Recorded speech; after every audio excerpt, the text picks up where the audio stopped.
ఓం సాయిరామ్ సమర్థ సద్గురు సాయినాథ్ మహారాజ్ కీ జై.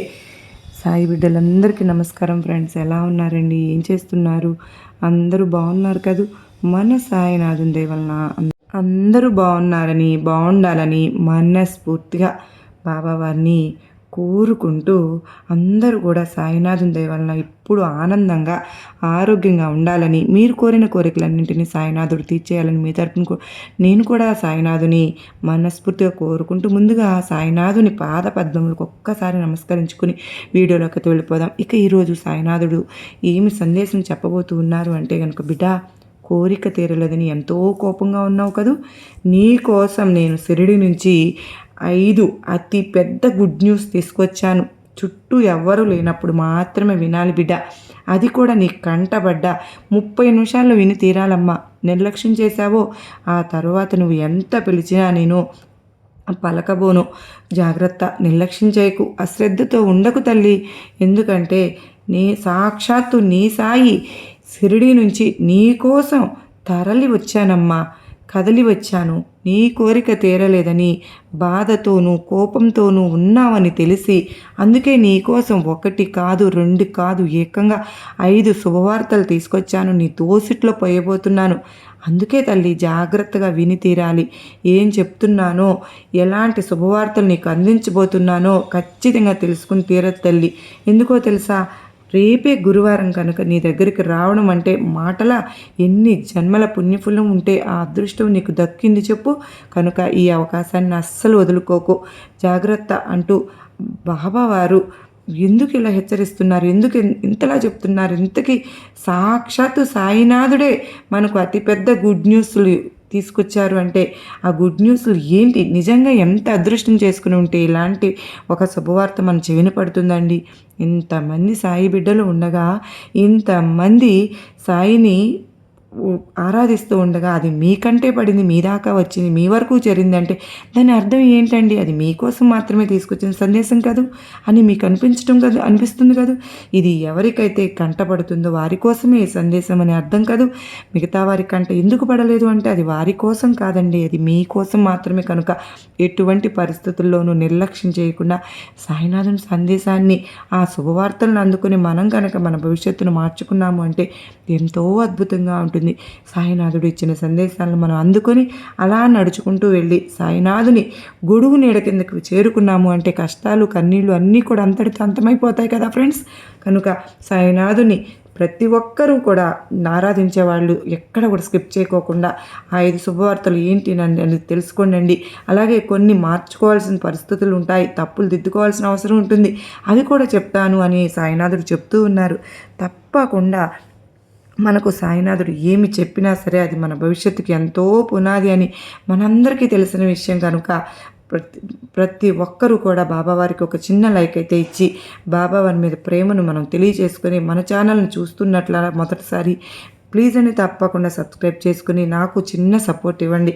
ఆ సపోర్ట్ నాకు ఎంతో గొప్ప అదృష్టాన్ని తెచ్చిపెడుతుంది ఫ్రెండ్స్. ప్లీజ్ అండి, తప్పకుండా మీకు నచ్చితే కనుక మరి కొంతమందికి షేర్ చేయండి. అలాగే రిజల్ట్ రాలేదని మీరు బాధపడాల్సిన అవసరం లేదండి. ఏమో ఏ క్షణాన ఏ మలుపు తిరగబోతుందో మనకు తెలియదు కదా. సాయినాథుని ఆశీస్సులతో మనకు గొప్ప అదృష్టం అనేది 100కు 100% జరిగి తీరుతుంది. అది ఇవాళ రేపా అన్న మాటే ఉండదండి. ఎంతటి మొండి సమస్యలైనా సరే చిటికలో పరిష్కరించడంలో సాయినాథుడు మనకు సహాయం చేస్తారు. సాయినాథునికి ఎన్నో అంటే మన బాధలు మన కష్టాలు అన్నీ తెలుసు. కనుక మన ఇంట్లో ఏ సమస్య ఉన్నా కూడా అది ప్రాబ్లంని తీర్చి మన ముందు బాబావారి సంతోషాన్ని నిలబెడతారు. తప్పకుండా మీరు బాధపడవలసిన అవసరం లేదండి. కొంచెం ముందు వెనక అంతే. 3వ కంటికి తెలియకుండా మీరు ఖచ్చితంగా బాబావారికి మీ సమస్యను చెప్పుకున్నారు అంటే రేపే మీ సమస్యకు పరిష్కారం అనేది ఈరోజు దానికి తుది మెరుగులు దిద్దబోతూ ఉన్నాను అని బాబావారు షిరిడి నుంచి వచ్చే మీకు నేను 5 శుభవార్తలు ఇవ్వబోతున్నానని స్వయంగా సాయినాథుడే చెప్తూ ఉంటే మనకెందుకు ఫ్రెండ్స్ బాధ? మన సాయినాథుడు ఉండగా మనకి ఎటువంటి దిగులు, ఎటువంటి నరదృష్టి నరఘోష కానీ ఎటువంటి సమస్యలు కానీ మన దరి చేరవు. చక్కని సొల్యూషన్స్ అన్నవి మనకు ఇస్తారండి. ఎటువంటి సమస్యలు ఉన్నా కూడా మీరు కామెంట్ సెక్షన్లో షేర్ చేయండి. ఏ ఇబ్బంది పడుతూ ఉన్నా కూడా ప్రతి ఒక్క ప్రాబ్లము చక్కటి సొల్యూషన్ని మీకు అందజేస్తారు, సెక్యూర్గా ఉంచుతారు. మీరు తప్పకుండా ఈ హ్యాపీనెస్ని నాతో షేర్ చేసుకుంటారు కూడా. ఇక సాయినాథుని సందేశం విషయానికి వస్తే కనుక, బిడ్డా, ఏదో కోరుకున్నావు, అది తీరలేదని బాధపడుతున్నావని, కళ్ళనీళ్ళు పెట్టుకుంటున్నావని, కోపంతో ఉన్నావని నేను భగవంతుడు నన్ను పంపించగా నా చెయ్యి నీకు అందించడానికి ఆ దైవాన్ని దూషిస్తున్నావని, ఆ కోరిక తీరలని ఎంతో బాధపడుతూ ఉన్నావని, సాక్షాత్తు నీ బాధ చూడలేకనే భగవంతుడు పంపగా వచ్చానమ్మా. 5 అతిపెద్ద గుడ్ న్యూస్ అందిస్తూ నీ ముందుకు అందించడానికి వచ్చాను. అయితే నీకు తీరని కోరికలు ఎందుకు మిగిలిపోయాయి, ఎందుకు బాధపడుతున్నావు అంటే, నువ్వు సరిదిద్దుకోవాల్సిన తప్పులు కూడా కొన్ని ఉన్నాయి తల్లి. నువ్వు మార్చుకోవాల్సినవి నీ లక్షణాలు, గుణాలు కూడా కొన్ని ఉన్నాయమ్మా. ముందుగా అవేంటో నేను నీకు తెలియచేస్తాను. నీకు నీ సాయి అందిస్తున్న గుడ్ న్యూస్లు ఏంటో కూడా అందజేస్తాను, జాగ్రత్తగా విను. అయితే ఎవ్వరూ లేనప్పుడు మాత్రమే, నువ్వు ఒంటరిగా మాత్రమే ఈ సందేశాన్ని విను. ఎందుకు అంటే, నీ సాయి ఇలా ఎందుకు హెచ్చరిస్తున్నాను అన్నది నీకు తర్వాత తెలుస్తుంది బిడ్డ. జాగ్రత్త పడు. రేపు అంటే రేపేనమ్మా, ఒక్క రోజులోని నీకు అతిపెద్ద శుభవార్తలు నీ చెవున పడబోతున్నాయి, నీ కంట పడిపోతున్నాయి. కనుక జాగ్రత్తగా వినాలి తల్లి. అందుకే ఏమాత్రం కూడా నిర్లక్ష్యం చేయకుండా ముందుగా నువ్వు తెలుసుకోవాల్సిన తప్పులు ఏంటి, నువ్వు ఏది పొరపాట్లు దిద్దుకోవాలి, ఆ దిద్దుకున్న తర్వాత నీ జీవితం ఎంత అద్భుతంగా ఉంటుంది. ఇక నువ్వు ఎలా ఉంటావు, నీ మనస్తత్వం ఎలా ఉంటుంది, నలుగురిలో నువ్వు ఎలా నడుచుకోవాలి అని అంటే కనుక నీకు తెలియని విషయాలు కూడా కొన్ని ఉన్నాయి బిడ్డ. అవి ఈరోజు అన్నీ కూడా నీకు చెప్పబోతున్నానమ్మా. నువ్వు చేస్తున్న తప్పులు ఏంటో, ఎక్కడ పొరపాట్లు చేస్తున్నావో బిడ్డ, ఎలా నువ్వు నడుచుకోవాలో ప్రతి ఒక్కటి నీకు అర్థమైపోతుంది తల్లి. ఒక్కొక్కసారి ఎలా ఉంటావు, నీ మనసులో ఉన్న విషయాలను అసలు బయట పెట్టకుండా ఇతరుల విషయాలనైనా సరే గోప్యంగానే ఉంచుకుంటూ ఉంటావు. అంటే చాలా గూఢచారిగా వ్యవహరిస్తూ ఉంటావు. ఎందుకంటే ఏదైనా గుట్టు రాబట్టాలి అంటే దిట్టంగా మారిపోతావు. అంత తెలివి నీది. అబద్ధాలు చెప్పాలి అంటే నీ దగ్గర చాలా కష్టమమ్మా. నువ్వు చెప్పవు, ఎవరైనా చెప్పినా కూడా నువ్వు నిజాలను తేలిగ్గా గ్రహించేస్తావు. అంటే ఎవరైనా సరే అబద్ధం చెప్పారనుకో, ఇట్టే తెలిసిపోతుంది నీకు. అంత పరిజ్ఞానం ఉంది, అంతటి తెలివితేటలు నీకు ఉన్నాయి. కనుకనే నీ మార్చుకునే మనస్తత్వం అయితే నీకు దృఢ సంకల్పం, జీవితంలో మంచి స్థితికి ఎదగాలి అని ఎంతగానో కష్టపడుతూ ఉంటావు. నీకు మంచితనము, పట్టుదల ఎక్కువగా ఉంటాయి. చివరికి అంటే చాలా కోపం ఎక్కువగా వస్తూ ఉంటుందని చెప్పుకోవాలి. అనేక మంది శత్రువులు తయారవుతున్నారమ్మా. ఎందుకో తెలుసా, ఎక్కువగా నీకు కోపం ఉండడం వల్లనే. అలాంటి కోపం ఉంటే ఎదుటివారికి కొంచెం నీ వల్ల బాధ కలిగి ఆ కోపం వారిని ఎందుకు నిన్ను శత్రువుగా నిలబెడుతుందంటే, నువ్వు అజాగ్రత్తగా ఉన్నావు. ఎందుకంటే వాళ్ళ కోపంలో ఏదో ఒక మాట అనేస్తున్నావు. నువ్వు ఎంత మంచి చేసినా సరే అది మర్చిపోయి నీకు కీడు తలపెట్టాలని ప్రయత్నించాలి అని వాళ్ళు తలపెట్టడానికి వెనకాడటం లేదు. నీ కోపానికి ఎవరో ఒకరు బలి అవ్వాల్సిందే. ఎందుకంటే నీకు అంత కోపం వస్తూ ఉంది తల్లి. నిర్లక్ష్యానికి గురి అవుతూ ఉన్నారమ్మా. నీ మాటలకు గురి కావాల్సి వస్తుంది, అసహనానికి గురి కావాల్సి వస్తుంది. ఏది సూటిగానే మాట్లాడేస్తూ ఉంటావు. ఆ మాటలు విని మనసు గాయపరుచుకుంటూ ఉన్నారు. వీరికి కోపం తెప్పించకుండా ఉంటే మంచిది అని అనుకున్నా కూడా నీ కుటుంబం వారు నీ కోపానికి బలి కావాల్సి వస్తూ ఉంటుంది. అటువంటి సమయంలో నీ కోపం తెప్పించకుండా ఉండడానికి వాళ్ళు ప్రయత్నిస్తూ ఉన్నా కూడా నీకు అంత కోపం వస్తూ ఉంటే వారు వచ్చినప్పటి నుంచి కూడా కాసేపే ఉంటుంది, కానీ తాటాకు మంటలాగా బగ్గుని రాజేసుకొని చప్పుని చల్లారిపోతుంది. కానీ ఆ క్షణం ఉంటుంది చూసావా, ఆ కాసేపు వాళ్ళందరూ కల్లోలం అయిపోతున్నారు తల్లి. నిన్ను ఎంత కోపం అంటే ఆ కాసేపట్లో వారితో నువ్వు ఎంత బిహేవ్ చేస్తున్నావంటే ఉన్న మంచితనం అంతా పోగొట్టేసుకుంటున్నావు ఒక్క నిమిషంలో. నువ్వు ఎంత చేసావో వారికి మర్చిపోయే విధంగా నువ్వు అంత కోపాన్ని తెప్పిస్తున్నావు. ఒక్క మాటలో చెప్పాలంటే బోళాశంకరుడికి ఎంత కోపం వస్తుందో అంత తొందరగా చల్లారిపోతుంది నీ కోపం. ఆ శంకరయ్యకి కూడా అంతే కదా, ఒక్క నిమిషంలో వస్తుంది కోపం, ఆ సెకండ్లోనే పోతుంది. మరలా బోళాశంకరుడు అని అందుకే కదా అన్నారు. అలాగా నువ్వు కూడా అలానే చెప్పాలి. ఎవరైనా తప్పు చేశారా అంటే తప్పు అయిపోయింది, నన్ను కరుణించు తండ్రి అన్నారనుకో, శరణు కోరారనుకో, వెంటనే అనుగ్రహించేసిన కోరికలు తీర్చేస్తూ ఉంటాడు బోళాశంకరుడు. నీ తప్పు నువ్వైనా అంతే, తెలిసి తెలియక చేసేసానని ఎవరైనా నీ దగ్గరకు వచ్చి అనగలిగారా? వెంటనే వారిని క్షమించేస్తూ ఉంటావు, మళ్ళీ మర్చిపోతావు. దయచేసి నన్ను క్షమించు అని ఎప్పుడైనా ఎవరైనా అడిగారా? ఇక అప్పుడే వెంటనే కూడా జాలి పడిపోతూ ఉంటావు, వెంటనే కరిగిపోతావు కదా. వారిపై కరుణ అనుగ్రహం అనేది చూపించేస్తూ ఉంటావు. ఇక అంత మాత్రమే కాదమ్మా, ఒక్కొక్కసారి నాది అని అనుకుంటావు. అంటే కనుక నీ భార్య అయినా సరే, నీ బిడ్డలైనా, నా బిడ్డలు కదా, నా భార్య కదా, నేను మాట అంటే తప్పేంటి అని అనుకుంటావు. నా వారు కదా, నేను అందరికీ అన్నీ చేసుకుంటున్నాను అనుకుంటున్నావు. కానీ అది ఆర్థిక పరంగా అభివృద్ధి అన్నది నీకు ఒకవేళ ఎంత ఖర్చులు పెట్టిన వారికి నీ కోపం వల్ల దూరం అయిపోతూ ఉన్నావు. ఆర్థిక పరంగా నువ్వు ఒక్కొక్కసారి మార్పులు చోటు చేసుకుంటున్నాయి, వెనక్కి వెళ్ళిపోతూ ఉన్నాయి. కోపంతో ఆ కోపం అంతా ఇంట్లో చూపిస్తున్నావు. శాంతంగా ఆర్థికంగా నష్టపోయావు అని, ఆర్థికంగా నష్టపోయినట్టుగా నువ్వు నష్టపోయినట్టు ఎవరు కూడా నష్టపోలేదు కాదంటలేదు, కానీ దాని గురించి తేరుకోలేకపోయావు కూడా. అయినా సరే అమ్మ, ఆ కోపం దానివల్ల వస్తూ ఉంది. కానీ నీకు కూడా, నీకైతే ఒక 5 శుభవార్తలు నేను లభించబోతున్నాయి అని బిడ్డ నేను చెప్పాను కదా. అందులో మొదటి దాని గురించి నేను చెప్పనా? జాగ్రత్తగా వింటావా? నీ ఇంట్లో అయితే పెళ్లి బాజాలు మోగబోతున్నాయమ్మా. నీ ఇంట్లో పెళ్లి కాని వాళ్ళు ఎవరైనా ఉన్నారా? అలాంటి వారికి ఇప్పుడు ఈ క్షణమే అయితే వారికి సంబంధాలు కుదురుతాయి, పెళ్లి బాజాలు మోగుతున్నాయి, చక్కగా శుభకార్యం జరిగిపోతుంది తల్లి, పెళ్లి జరిగిపోతుంది అనే విషయాన్ని నువ్వు గుర్తుపెట్టుకో బిడ్డ. మొదటి శుభవార్త అయితే ఖచ్చితంగా పెళ్ళికి సంబంధించినదే నీ జీవితంలో ఉండబోతుంది. ఒక శుభవార్త అంటే ఏదైనా కానీ చేసేయాలి అని ఎంతకాలంగానో ఆలోచిస్తున్నావు కదూ, ఆ శుభవార్తకైతే నీ ఇంట్లో జరిగిపోతుంది కూడా. దానికోసం ఈ రేపటి నుంచి నువ్వు ప్రణాళిక అనేది సిద్ధం చేసుకో, చూస్తూ మొదలుపెట్టు. ఇక 4వ శుభవార్తలు ఏంటో చెప్తాను, జాగ్రత్తగా వింటావు కదూ. 5 శుభవార్తలు లభించాలి అంటే కనుక నువ్వు కొన్ని పరిహారాలు, కొన్ని మార్పులు, చేర్పులు కూడా చేసుకోవాల్సి ఉంటుంది తల్లి. ఖచ్చితంగా పాటించవలసి ఉంటుంది బిడ్డ. అవి ఏంటో కూడా నీకు ఈరోజు నీ సాయి చెప్పబోతూ ఉన్నాను. రేపటి నుంచి గురువారం మొదలు పెట్టుకుని నువ్వు ఇంత మాత్రమే కాదమ్మా, ఈ 2 రోజుల్లో నీకు ఆ గుడ్ న్యూస్లు చక్కగా వదులుకోకుండా జాగ్రత్తగా నువ్వు ఎంచుకున్నావు అంటే, ఎందుకు అని అంటే ఇక్కడ ఎవ్వరూ లేరు కదా, నువ్వు మాత్రమే చూడు బిడ్డ అని చెప్పాను కదా. అది ఎందుకు చెప్పానో తెలుసా?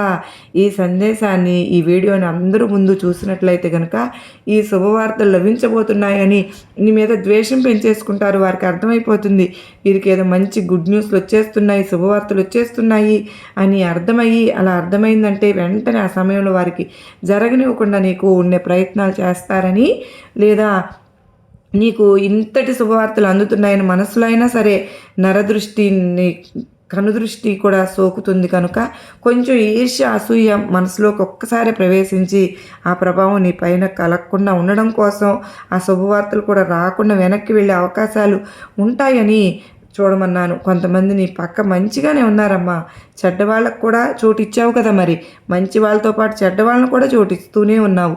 మంచి వాళ్ళు నీ శుభవార్తలు విని ఆనందిస్తారనుకో, కానీ నువ్వంటే గిట్టని వాళ్ళు, కల్మషం ఉన్నవాళ్ళు ఏం చేస్తారో తెలుసా? వీళ్ళకి ఇంత శుభవార్తలు అని చెప్పి వాటిని నాశనం చేయడానికి కూడా ఎక్కువగా కోరుకోవడం కూడా జరుగుతుంది. కనుక వీలైనంత వరకు కూడా నువ్వు ఖచ్చితంగా ఎవరూ లేనప్పుడు మాత్రమే ఒంటరిగా గదిలో కూర్చుని నువ్వు ఏదైనా సీక్రెట్ ప్లేస్లో కూర్చుని నువ్వు విను బిడ్డ. నీ యొక్క కోపం ఏదైతే ఉందో దాన్ని తగ్గించుకునే ప్రయత్నం చెయ్యి. నువ్వు చేయాల్సిందే తప్పకుండా. చక్కగా నీ యొక్క కోపాన్ని తగ్గించుకుని అలాగే నలుగురితోనూ, మనుషులతోనూ మంచిగా మెసులుకుంటూ ప్రతి ఒక్కరి అండదండ నీకు తోడుగా ఉండేటట్లు చేసుకో. నీకు సహాయం కూడా ఉపయోగపడుతుంది. నువ్వు ఎవరితోనూ కూడా కలవడానికి అంతగా ఇష్టపడట్లేదు, కానీ ఒక్కదానివి ఉండడానికి మాత్రం ప్రయత్నిస్తున్నావు. కష్టమో నష్టమో నీ లోపలే నువ్వే భరిస్తూ కుమిలిపోతూ ఉన్నావు, కానీ అన్నిసార్లు అది అంత మంచిది కాదు తల్లి. ఒక్కొక్కసారి భరించలేని బాధ ఉంటుంది. నీ అయిన వాళ్ళే, నీ మనసును చాలా దగ్గరగా ఉన్న వాళ్ళే నీ కుటుంబ సభ్యులకు పంచుకున్నావు అనుకో, కొంతవరకు భారం తగ్గుతుందమ్మా. నువ్వు ఆ బాధ నుంచి, కష్టం నుంచి నుంచి బయటపడడానికి ఏదైనా సరే నేను మార్గం చెప్తారు వాళ్ళు. అది కూడా మంచి వారైతే, నీ మేలు కోరే వారితో మాత్రమే నువ్వు మనసు విప్పి మాట్లాడుకో. అప్పుడు వారు నీకు ఏదైనా సహాయం కావాలనుకుంటే తప్ప ఏదైనా వ్యక్తులతో మాట్లాడుతూ ఉంటే కనుక నువ్వు బయటకు వెళ్ళి చక్కగా ఆ జనాల్లో కలుస్తూ అందరితో కలివిడిగా ఉంటూ అందరితోనూ కలుపుగోలుతనంగా మాట్లాడడం చేస్తూ ఉంటే కనుక అందరూ నీతో మంచిగా మసలుకుంటారు అనేది జరుగుతుంది. ఇప్పుడు నీకు చాలా మంచి జరుగుతుంది, నీకు చాలా మంచి చేకూరుతుంది కూడా. కనుక ఖచ్చితంగా అందరితో కలవడానికైతే ప్రయత్నం అయితే చేయమ్మా. రేపు గుడి దగ్గరికి వెళ్తావు కదా, మంచి మంచి వాళ్ళతో నీ శుభవార్తలను పంచుకో. మరి రెండో శుభవార్త చెప్పనా? నూతన గృహం అనేది ఉంటుందమ్మా. నీకు కొనబోతున్నావు కూడా, కట్టుకోబోతున్నావు. లేకపోతే నీకున్న స్థలం ఉంది కదా, దానిలో నువ్వు కొత్త ఇల్లు నీకు నచ్చిన విధంగా ఎన్నాళ్ళుగానో సొంత ఇంటి కళ అని అడుగుతున్నావుగా. బాబా నన్ను వెంటాడుతుంది అని బాధని చెప్పుకుంటూ ఉన్నావుగా. వెళ్తావు తల్లి. నీ సొంత ఇంట్లోకి వెళ్ళేటప్పుడు నేను నీకు ఎంతగానో అంటే ప్రతి ఒక్క దేవీ దేవతలు కూడా నీ ఇంట్లో అడుగుపెట్టే యోగం ఉందమ్మా. నీ బిడ్డలైనా సరే సొంతింటి ప్రాప్తం, వారికి సొంతింట్లో గడిపే అవకాశం ఉందా బాబా అని ఎన్నోసార్లు అడిగావుగా. ఆ సమయం నీ జీవితంలోకి వచ్చేసింది తల్లి. అయితే సొంతిల్లు కొనుక్కుంటున్నావు, ఏదో ఒకటైతే నువ్వు చేస్తావు. నీ దాంట్లో కట్టుకోవడమో లేదా కొనుక్కోవడమో నీకు ఇష్టమైనట్లుగా చేసుకుంటావు. ఏదైతే ఉందో దాన్ని అయితే నువ్వు కొంటావు. అంటే నువ్వు అనుకున్నది నీకు జరుగుతుంది. మూడవ శుభవార్త చెప్పనా? అది ఏంటంటే నీకు ఎన్నో రోజులుగా అనారోగ్య సమస్యలు ఉన్నాయి కదూ. ఎప్పటి నుంచో ఎన్నో ఇబ్బందులు పడుతున్నావు. దాంతో పిల్లలకు సరిగ్గా చేసుకోలేకపోతున్నావు. ఇంట్లో ఆ దీర్ఘకాలిక అనారోగ్యాలతో నా బిడ్డలకి నేను ఏ విధంగా సపోర్ట్గా నిలబడలేకపోతున్నాను, విలువెల్లాడిపోతున్నావు. అవన్నీ కూడా తగ్గిపోతాయమ్మా, దూరం అయిపోతాయి. దానికి సరైనటువంటి మందు అనేది నీకు సరైన డాక్టర్ నీకు అందజేయడం జరుగుతుంది. ఆ డాక్టర్ని నీకు రేపు గురువారం రోజున నీకు ఒక మంచి వ్యక్తి ద్వారా నేను ఆ రూపంలో వచ్చి నీకు సహాయం చేస్తాను. నీకు సంపూర్ణ ఆరోగ్యం ప్రాప్తిస్తుంది. నాలుగో శుభవార్త ఏంటో చెప్పనా? ఈ భూమికి సంబంధించిన సమస్యలతో నువ్వెంతో అంటే కోర్టులో పడిపోయి ఒక రకమైనటువంటి కొన్ని సంవత్సరాలుగా ఇబ్బందులు పడుతూ ఉన్నావు. ఆ కోర్టు సమస్యల్లో ఉన్నాయి కదూ. అవన్నీ రేపటికి కొంత ఒక మార్పు అనేది జరగబోతోంది. దానికి ఒక సంబంధించినటువంటి ఒక నాలుగవ శుభవార్త రాబోతోంది. ఐదవ శుభవార్త ఏంటో చెప్పనా? నీ భవిష్యత్తుకు పరంగా ఆర్థిక పరంగా అభివృద్ధి అన్నది తుదిమెట్టు రేపటి నుంచి ప్రారంభం కాబోతుంది. ఈ సమయంలో నీకు తీరబోతున్నాయి అన్నమాట. అలాగే నీకు రావాల్సినటువంటి ఎప్పుడో నుంచో ఒక ఆర్థికంగా ఒక సహాయం చేస్తే అవి ఇవ్వలేకపోయారు. అవన్నీ కూడా నీకు అందబోతున్నాయి. నీ ఆదాయాన్ని పెంచుకోవడానికి అనేక అవకాశాలకు ఆ డబ్బు అనేది ఉపయోగపడుతుంది. అంటే ధనద్వారాలు తెరుచుకుంటున్నాయి. నువ్వు ఊహించిన విధంగా డబ్బు సంపాదన రాబడి అన్నది నిన్ను వెతుక్కుంటూ రాబోతుంది. ఎందుకో తెలుసా? ఇక్కడ నిన్ను ఆశీర్వదిస్తున్నది సాక్షాత్తు సాయినాథుడు షిరిడీ నుంచి వచ్చి నిన్ను ఆశీర్వదించబోతున్నాను బిడ్డ. కోరిన వెంటనే నీకు అంటే నీకు ఎన్ని జరగకపోయినా ఇప్పుడు నీకు ఆశీర్వాదాలతో నీకు ఆ ఇన్ని శుభవార్తలు నీకు అందజేస్తున్నాను. సొంత ఇంట్లోకి అడుగు పెడుతున్నావు. ఇక ఎవరైతే పెళ్ళిళ్ళు జరగలేదని వాళ్ళకి పెళ్ళిళ్ళు జరగబోతున్నాయి. ఆరోగ్యానికి మించిన మహాభాగ్యం ఏదైనా ఉందా అమ్మ? దీర్ఘకాలిక రోగాలతో ఎంతో నలిగిపోయి సతమతమైపోయావుగా. అవన్నీ ఇప్పుడు దూరమైపోతున్నాయి. సంపూర్ణ ఆరోగ్యంతో నువ్వు ఉంటున్నావు. అలాగే నీకు కోర్టు సమస్యలు ఉన్నాయి కదా, అవి సమస్యలన్నీ తీరిపోయి దూరం అయిపోయి, మరీ ముఖ్యంగా డబ్బు లేనిదే అసలు పని జరగట్లేదు, జీవితమే గడవటం లేదు బిడ్డ. నీకు ప్రతి ఒక్కరికి డబ్బు ఉంటేనే జీవితం అనేది మొదలవుతుంది, క్షణం గడుస్తుంది. అలాంటి డబ్బు పుష్కలంగా నీ దగ్గరికి నిన్ను వెతుక్కుంటూ రాబోతుందమ్మా. ఇంతవరకు అప్పులతో ఎంతగానో సతమతమైపోయావు, వడ్డీలు కట్టలేకపోయావు. వాళ్ళందరూ వచ్చి నిన్ను అనరాని మాటలన్నీ అంటూ ఉంటే నీ మనసు ఎంతో గుచ్చుకునేది. అప్పుల బాధల నుంచి నువ్వు బయటపడిపోయి హాయిగా గుండెల మీద చేయి వేసుకుని నా బిడ్డ పడుకోవాలి, అలాంటి అద్భుతమైన సమయం కోసం నేను ఎదురు చూశాను. అది నీకు వచ్చింది. ఇప్పుడు ఆర్థిక ఇబ్బందులన్నీ కూడా తొలగిపోతున్నాయమ్మా. ఆర్థిక నిర్ణయాలు నువ్వు తీసుకునేటప్పుడు ఇక్కడి నుంచి నిన్ను నువ్వు నమ్ముకుని చేయాల్సి ఉంటుంది. లేదా నమ్మకమైన వ్యక్తి అంటే నీ కుటుంబంలో మీ అమ్మ, నాన్న, భార్య, భర్త, అక్క, చెల్లెలు, ఇలా నమ్మకమైన వారి మాత్రమే ఆర్థిక సలహాలు నువ్వు తీసుకోవాల్సి ఉంటుంది, వాళ్ళ దగ్గర నుంచి మాత్రమే. ఇక నీ జీవితానికి సంబంధించినంత వరకు నీకు ఉద్యోగం చేసే చోట, వ్యాపారం చేసే చోట పడి, నువ్వు చేసే వృత్తి ఎక్కడ ఏదైనా సరే గొప్ప గొప్ప అవకాశాలు అనేవి నీకు నేను అందించబోతున్నాను. నిన్ను వెతుక్కుంటూ అయ్యే వస్తాయి. ఇక ముందు నిన్ను చూసిన వాళ్ళు, అరే ఇంతకాలం ఇదేంటి ఈ వ్యక్తి ఇలా ఉన్నాడు, ఈరోజు ఇంతలా ఎదిగిపోయాడు, ఏంటి అసలు ఏం జరిగింది, వీళ్ళకి రూపాయి కూడా ఎంతో బాధపడ్డాడు కదా ఈ వ్యక్తి, ఈరోజు ఈ స్థితిలో ఎందుకు ఇంత ఉన్నత స్థాయిలో ఒక్కసారిగా మారిపోయారు అని నోటి మీద వేలేసుకునే రోజు రాబోతుంది. అలాంటి ఒక అద్భుతమైన రోజులు నీకు నేను రేపటితో మొదలు పెట్టబోతున్నాను. ఒక్క పనిలో నీకు విజయం అనేది అందించబోతున్నాను. ఏది పట్టుకున్న బంగారం అయిపోతుంది బిడ్డ. చూసావు కదా, నీకు నీ సాయి నువ్వు షిరిడీ నుంచి 5 శుభవార్తలను తీసుకొచ్చి అందిస్తున్నాను అని విన్నావు కదా. ఇవన్నీ కూడా నిర్లక్ష్యం చేయకుండా చక్కగా అందుకో. నీకు రేపటి లోపు ఇవన్నీ జరగడానికి ఆస్కారం ఉంది. ఈ లోపు ఒక్కసారి నువ్వు నా బాబా గుడికి వచ్చి మా తులసిమాల సమర్పించుకో తల్లి. ఏదైనా సరే నీకు నేను ఉప్పొంగిపోతాను, నీ తండ్రి ఉప్పొంగిపోతాడు. నీ సాయినాథు ఆశీస్సులు, నీ సాయి అండాదండ నీకు ఉన్నాయి కదా బిడ్డ. ఇన్ని రోజులు నీ సమస్యలతో నా గుడికి రావడానికి కూడా నీకు ఎంతగానో మనసు బాధతో రాలేకపోయావు కదా తల్లి. నీకోసం నేను ఎదురు చూస్తున్నానమ్మా. నువ్వు సంతోషంగా ఉండాలని ఈ శుభవార్తలు నీ సాయి ఆశ అంటూ బాబావారు అత్యద్భుతమైనటువంటి సందేశంతో మనకు అందించారు కదా ఫ్రెండ్స్. మరి మీకు ఈ సందేశం అనేది గొప్ప సంతోషాన్ని, ఆనందాన్ని కలిగించింది అని అనుకుంటున్నాను. నమ్మకాన్ని, ధైర్యాన్ని కూడా కలిగించింది అని అనుకుంటున్నాను. మరి ఈ సమస్యలతో ఎవరైతే బాధపడుతూ ఉన్నారో మీ సమస్యలన్నీ తీరిపోయి సాయినాథుడు మీకు ఒక గొప్ప అనుభూతిని కలిగించారని అనుకుంటూ ఉన్నాను. మరో చక్కని సాయినాథుని సందేశంతో మరలా కలుసుకునేంత వరకు అందరికీ నమస్కారం అండి. ఓం సాయిరామ్. సర్వే జన సుఖినో భవంతు, లోకా సమస్త సుఖినో భవంతు.